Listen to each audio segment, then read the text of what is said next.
کیا کچھ انسان پیدائشی مجرم ہوتے ہیں یا پھر حالات یا دوسرے لوگ انہیں ایسا بننے پر مجبور کر دیتے ہیں؟ آخر وہ کیا ہے جو کسی انسان کو حیوان بنا دیتا ہے، جو کسی عام انسان کو شیطان بنا دیتا ہے؟ آخر کچھ انسان اچھے اور کچھ انسان برے کیوں ہوتے ہیں؟ وہ کیا ہے جو کسی کو اچھا اور کسی کو برا بناتا ہے، جو کسی کو انسان اور کسی کو شیطان بنا دیتا ہے؟ جس انسان کی یہ کہانی ہے وہ بھی ایسا ہی تھا، ایک عام سا انسان جو ہزاروں بے گناہوں کا قاتل بنا۔ اس نے سینکڑوں نہیں ہزاروں انسانوں کو مارا۔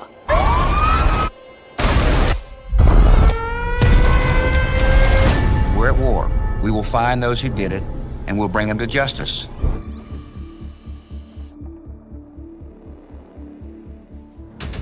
إني أقول للشعب الأمريكي إننا بإذن الله ماضون في قتالكم وسنواصل العمليات الاستشهادية. اور وہ ایسا کیوں بنا؟ کیا ہوتا اگر 9/11 کبھی ہوتا ہی نہ؟ کیا ہوتا اگر القاعدہ کبھی وجود میں ہی نہ آتی؟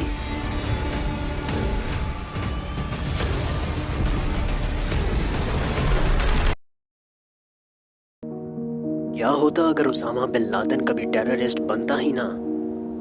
کون تھا وہ شخص جس نے ایک ارب پتی کے بیٹے کو ٹیررسٹ بنا دیا، جس نے ایک عام سے لڑکے کی سوچ میں ایکسٹریمزم کے ایسے بیج بوئے جنہوں نے اسے دنیا کا سب سے بدنام ٹیررسٹ بنا دیا؟ لیکن وہ اکیلا نہیں تھا، اسامہ کو اتنا پاورفل بنانے میں کسی اور کا بھی ہاتھ تھا، خود امریکہ کا ہاتھ۔ کیسے؟ یہ ہے بدنام زمانہ ٹیررسٹ اسامہ بن لادن کی اصل کہانی، ایک ایسے سفر کی جو ایک یونیورسٹی سے شروع ہوا اور 9/11 پر ختم ہوا۔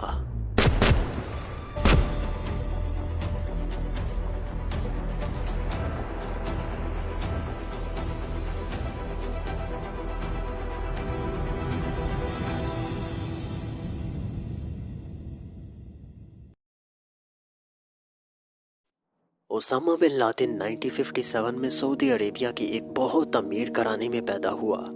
اس کے باپ محمد بن لادن ایک کنسٹرکشن ٹائکون تھے جو سعودی رائل فیملی کے قریبی دوست تھے۔ اسامہ کا بچپن لگزوریس تھا، لیکن جب وہ چھوٹا سا تھا تو اس کے ڈیڈ کی ڈیتھ ہو گئی، پھر اس کی پرورش ایک کنزرویٹو ماحول میں ہوئی۔ اسامہ الصغر ماڈل سکول میں پڑھتا تھا جو کہ ایک ایلیٹ سکول تھا۔ 1970 کی دہائی میں اس نے سول انجینئرنگ کے لیے کنگ عبدالعزیز یونیورسٹی میں ایڈمیشن لیا، اور یہاں اس کی ملاقات ایک ایسے انسان سے ہوئی جس نے اس کا دنیا کو دیکھنے کا نظریہ ہی بدل دیا۔ یہ وہی انسان تھا جس نے سینکڑوں عرب نوجوانوں کو ایکسٹریمسٹ بنایا اور جہاد کے لیے سعودی عربیہ سے افغانستان بھیجا۔ یہ شخص تھا عبداللہ اعظم، ایک ایکسٹریمسٹ اسلامک اسکالر۔ عبداللہ اعظم کی باتوں سے اسامہ کافی انسپائر ہوا، اور اب وہ اکثر عبداللہ کے ساتھ اپنا وقت گزارتا تھا۔ انجینئرنگ سے اس کا انٹرسٹ ختم ہو چکا تھا، اس نے اکنامکس اور اسلامک سٹڈیز لینا شروع کر دی۔ اب وہ ہر وقت عبداللہ اعظم اور ایک اور ایکسٹریمسٹ پروفیسر محمد قطب کے ساتھ رہنے لگا تھا۔ محمد قطب ایک ایجپشین ایکسٹریمسٹ اسکالر تھا جو اپنے بھائی سید قطب کی آئیڈیالوجی کو سعودی عربیہ میں پروموٹ کر رہا تھا۔ سید قطب کوئی عام سا مولوی نہیں تھا، دنیا کی ہر ایکسٹریم اسلامک ٹیررسٹ آرگنائزیشن کے پیچھے اسی ایک انسان کی آئیڈیالوجی نظر آتی ہے، پھر وہ ایرانی ایکسٹریمسٹ ڈکٹیٹر آیت اللہ خمینی ہو، طالبان ہو یا القاعدہ۔ ان تمام ٹیررسٹ آرگنائزیشنز کے پیچھے اسی ایک انسان سید قطب کی آئیڈیالوجی نظر آتی ہے، اور اس کا بھائی محمد قطب نوجوان اسامہ بن لادن کا ٹیچر تھا۔ اسامہ بن لادن کی پرسنالٹی بہت سیریس اور ڈسپلن تھی، اسے ایڈونچر کرنے اور طاقتور بننے کا جنون تھا۔ وہ گھڑ سواری، شکار اور مارشل آرٹس میں ماہر تھا۔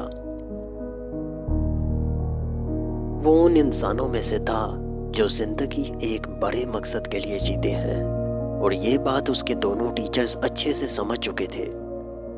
بیتتے دنوں کے ساتھ ساتھ اسامہ عبداللہ اور محمد کے زیر سایہ رہتے ہوئے ایک ایکسٹریمسٹ بنتا جا رہا تھا۔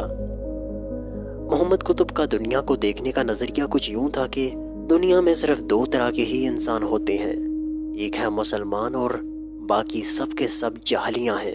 ہر وہ انسان جو مسلمان نہیں ہے وہ اسلام کا دشمن ہے، اور ان کے خلاف جہاد کرنا ہر مسلمان پر فرض ہے.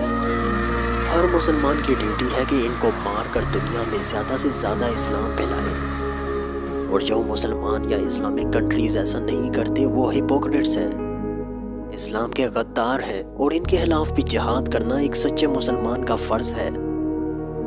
اور اس کی سب سے بڑی اگزامپل وہ ٹیررسٹ اٹیکس ہیں جو ہر سال طالبان پاکستان پر کرتے ہیں، کیونکہ ان کے مطابق پاکستانی گورنمنٹ بھی ہپوکریٹ ہے.